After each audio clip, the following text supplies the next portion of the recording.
Just to get this out of the way, do you know anything about Isaac's status and what that looks like going forward? I think don't know much. It's feeling better.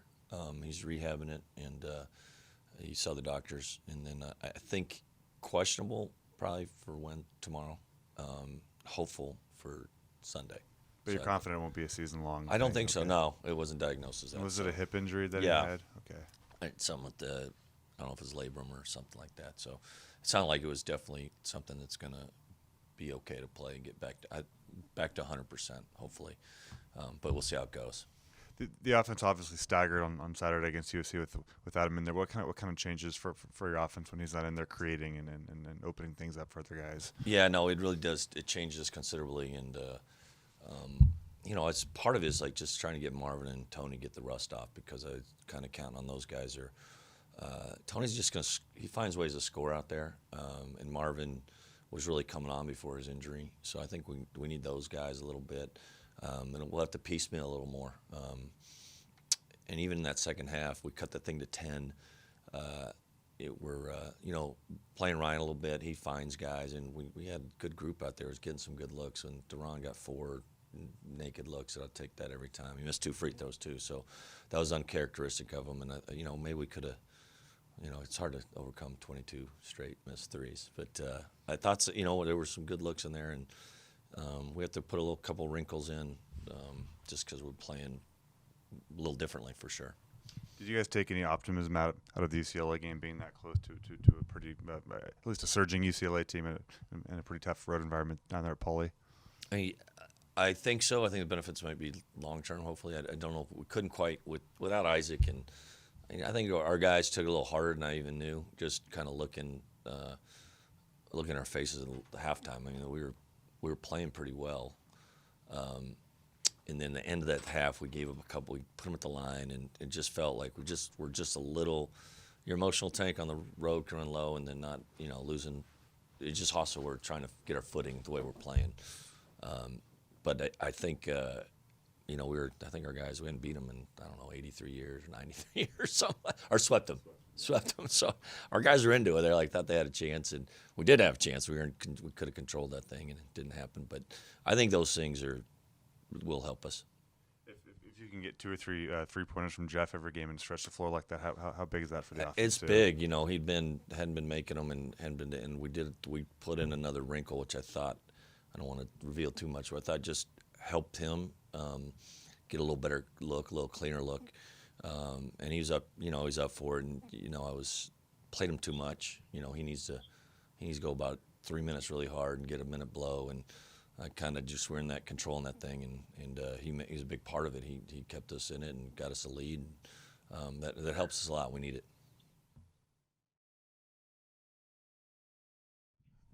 Do you know how you plan to fill in for the production that Isaac Monson is going to be defend without? Harder? No, it's going to be harder.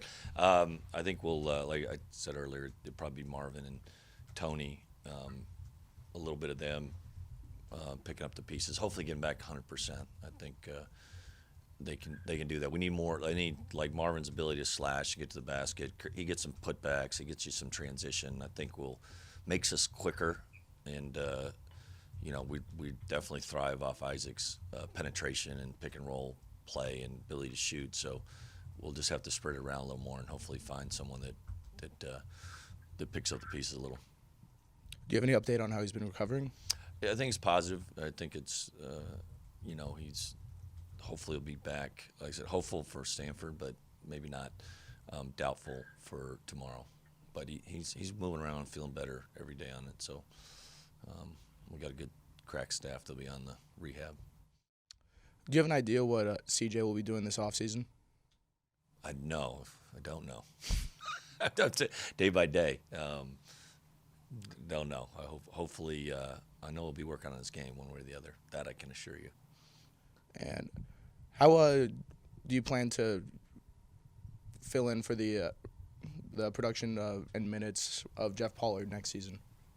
Working on that. I mean, obviously, Vova needs to get better, but I think he's still a ways away from doing that. We signed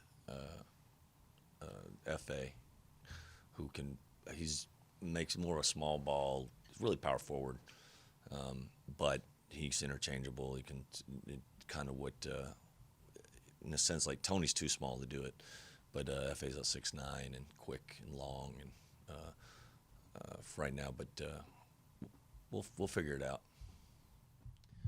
Single-digit bench points against USC this last Saturday. Is that kind of a point of emphasis in practice this week to kind of get more of your bench players into the scoring category? We don't emphasize that much. I just hope we get good shots. That's news to me. It's kind of depressing. But no, like I said, I think we got to get Marvin going. He's been, it's hard. He had the meniscus surgery and out a month, and he's a guy that, he's 7 a game as a sophomore and 23 minutes a game. A point every 3 minutes, as a sophomore, and you'd think he would. It was a struggle for him adapting a little bit, but he was starting to click for him. So I'm hoping that we're either going to bring him off or start him just to get him going. Without Isaac, we just got to get him out there, and he can make threes too. He can do a lot of things. He gets the foul line, so I don't want to force things, but I think he just when he's playing hard, good things will happen for him. We've seen some recent spotty minutes from Jazz these past couple of games. Is his injury still coming along? I believe it was a foot injury, correct? Or? Honestly, he's just he's the one that's kind of bumped out lineup a little bit with the way we've been playing, and we could probably use him, but it's just hard to get. We had a little rotation there without Marvin and Tony. We were playing kind of DJ was taking on those minutes, and he was just kind of a stress absorber. He's defending, rebounding, and he's a threat to make a shot. Hadn't shot it well, but for a reason we were kind of playing pretty well with that group, and a little smaller with CJ and DJ at the forwards, but they were really guarding well. So he's kind of the odd man out right now, but he came in the second half and did a good job. Just he hadn't been shooting the ball well. Simple as that. It's nothing that he doesn't know, we don't know, but he works at it. He's had an awesome attitude at practice. He doesn't bring attention.